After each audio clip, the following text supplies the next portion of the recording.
So for my final project, I decided to focus on the need for vitamin supplementation in the aging population. So to start off, I'm just going to define the term vitamin. Vitamins are chemical organic compounds that are essential in small amounts for normal body functioning, disease prevention, and overall well-being. Vitamins must be ingested through the diet as they cannot be synthesized by the body, with the exception of vitamin D. There are 13 essential vitamins: vitamin A, vitamin C, vitamin D, vitamin E, and vitamin K. And the B vitamins: thiamine, riboflavin, niacin, pantothenic acid, biotin, B6, B12, and folate. Most of the time you can get all these necessary vitamins by eating a well-balanced diet. So to start off, there are two major categories of vitamins. There are water-soluble vitamins and there are fat-soluble vitamins. So I will let you guys read through the chart that I provided. It just lists the vitamin type, the vitamin function, and the vitamin source. But water-soluble vitamins travel freely through the body. Excess amounts of water-soluble vitamins are excreted by the kidneys. Water-soluble vitamins are not as likely as fat-soluble vitamins to reach toxic levels. And a balanced diet usually provides enough of these vitamins. People older than 50, which is the target population for this project, and some vegetarians may need supplement to get enough B12.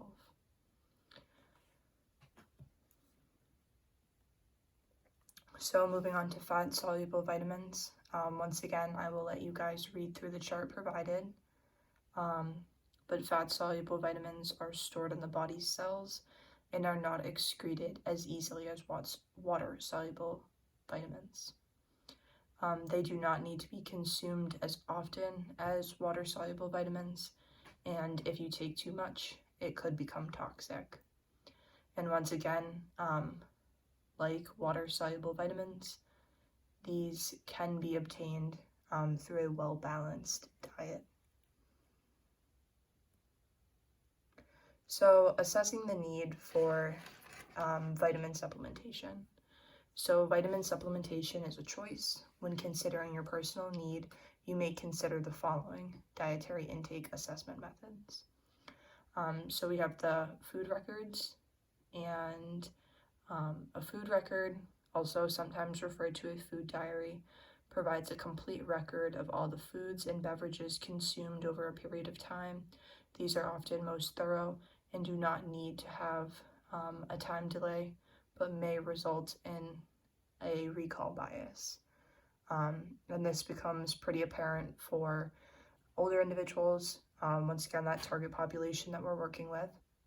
That recall bias, you're asking an older individual to recall the foods that they've eaten, earlier that day or even, the day prior. And, as individuals get older, that memory and overall cognitive functioning declines as well. So this may be a suitable option for some individuals, but for others, this may be difficult. Next, we have the 24-hour dietary recall, and this is a structured, standardized interview method, typically conducted by a trained clinician who asks participants to list the foods consumed in the previous 24 hours or a recent 24-hour period. So once again, this may be a suitable option for an older individual, but this whole aspect of recalling information may be difficult, but is a suitable option for those that can recall what they've eaten. And next, we have that technology aspect through a nutrition tracking app. We have a bunch of different nutrition tracking apps on the market today. Some of The ones that I've worked with in previous nutrition classes include the MyFitnessPal, as well as Chronometer.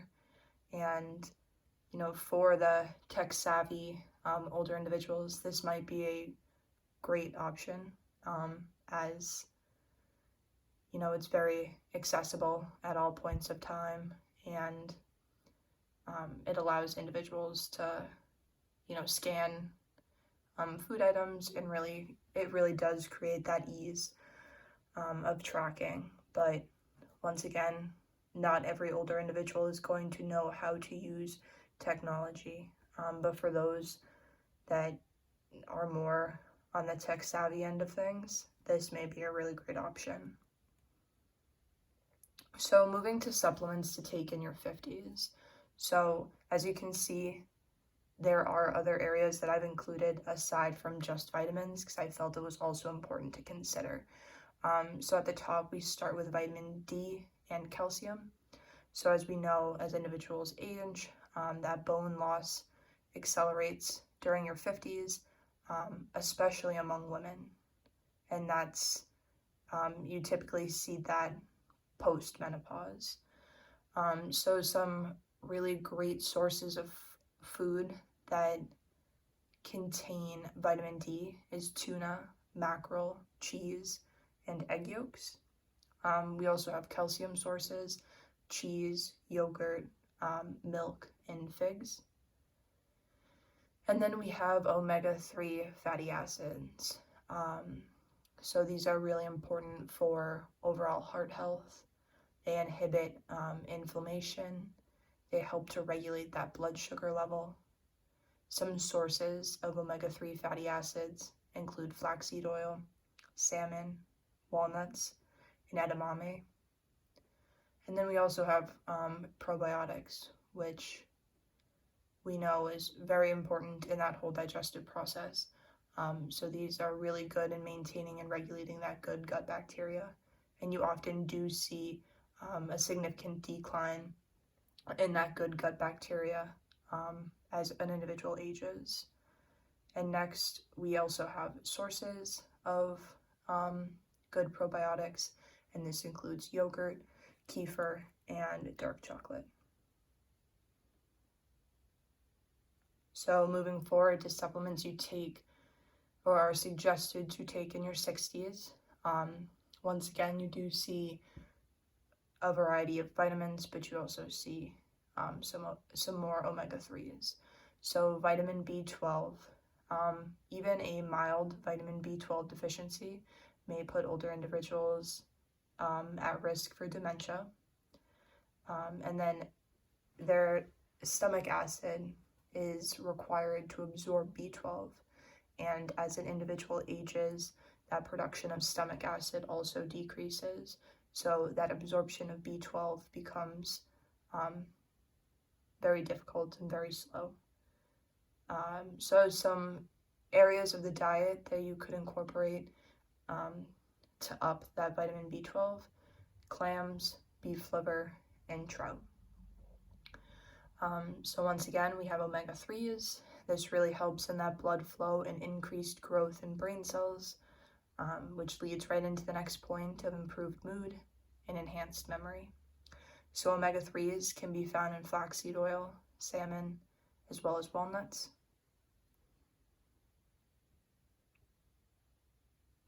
Next, we have vitamin D. Vitamin D is known for reducing chronic pain, guard against heart disease, and helps the body's ability to synthesize vitamin D from sunlight declines with age.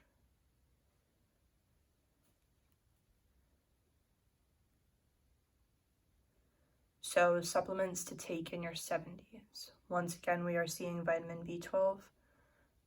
So this is a repeated point, but it's important to mention as it pertains heavily to the older population. A mild B12 deficiency may put older adults at risk for dementia, and that stomach acid production declines with age, making absorption of this vitamin difficult. So then vitamin D protects against illness and infection, and the ideal source is sunlight, but as previously mentioned, as an individual ages, the body's ability to synthesize and absorb that sunlight, reduces. So sometimes you will need to find other ways to up that vitamin level, and that may be through diet, which I heavily suggest. So next we have protein. So this really enables your body to build muscle mass, and as you get older, that ability to build muscle mass deteriorates. So it's really important to make sure you keep those protein levels high and within range. So I found this quote, I thought it was very interesting. So once you lose more than 10% of your muscle mass, your immune system doesn't function properly. And that was stated by Randall J. Urban, who is chair of the Department of Internal Medicine at the University of Texas Medical Branch in Galveston. And once again, protein powders and pills can help to increase lean body mass and muscle. So, should I take a dietary supplement? If you are thinking of taking a dietary supplement, you first want to learn about it. You don't want to just walk in and grab the first thing that you see. You want to investigate, you want to research, you want to dig a little bit deeper to find truly what this dietary supplement is going to, how it's going to benefit you, but also look at how it may harm you. It's certainly very important to look at both sides of things. You want to remember that information, you want to retain that information, you want to be able to apply that information to your health decisions. You may want to consult your doctor. It's really important as you get older. You shouldn't just be throwing supplements into your body. You should, be learning about it independently yourself so that you have some background knowledge on it, but it's also important to consult a physician to make sure it doesn't mess with your body, or potentially if you have some kind of pre-existing health condition. Buy wisely. Once again, choose things that are often going to be more on the expensive side of things. Typically speaking, you do see a lot of the so-called cheaper products like in supermarkets, and those may not be your best option. Check the science. So continue that research and really just continue to grow and understand what you're putting into your body, and then be a savvy consumer. So after all of that, enough is enough. Stop wasting money on vitamin and mineral supplements. So these studies were conducted through Johns Hopkins School of Medicine. So an analysis of research involving 450,000 people found that multivitamins did not reduce the risk for heart disease or cancer. A study that tracked the mental functioning and multivitamin use of 5,947 men for 12 years found that multivitamins did not reduce the risk for mental declines such as memory loss or slowed down thinking. And then a study of 1,708 heart attack survivors who took a high-dose multivitamin or placebo for up to 55 months. The rate of later heart attacks, heart surgeries, and deaths were similar in the two groups. So there was no significant difference, which just goes to show whether, vitamins are really benefiting our body, or they are just making us think that we're more healthy than we really are. So this is my final slide, and I just want to leave you guys with: pills are not a shortcut to better health and the prevention of chronic diseases, said Larry Apel, MD, director of the Johns Hopkins Welch Center for Prevention, Epidemiology, and Clinical Research. Other nutrition recommendations have much stronger evidence of benefits: eating a healthy diet, maintaining a healthy weight, and reducing the amount of saturated fat, trans fat, sodium, and sugar you eat. I don't recommend other supplements, Apel said. If you follow a healthy diet, you can get all the vitamins and minerals you need from food. And I do want to mention here too that within this journal article, he did mention that while he thinks many vitamins truly aren't beneficial for the body, there is, scientific benefit and scientific findings that folate is an important vitamin to supplement your body with if you are pregnant. So I guess all in all, it comes down to really, you can obtain all these vitamins through a well-balanced, well-rounded diet. The reality is, should you be investing your money into products that may have no benefit at all? And that is all. And here are a few of my sources. And thank you for listening.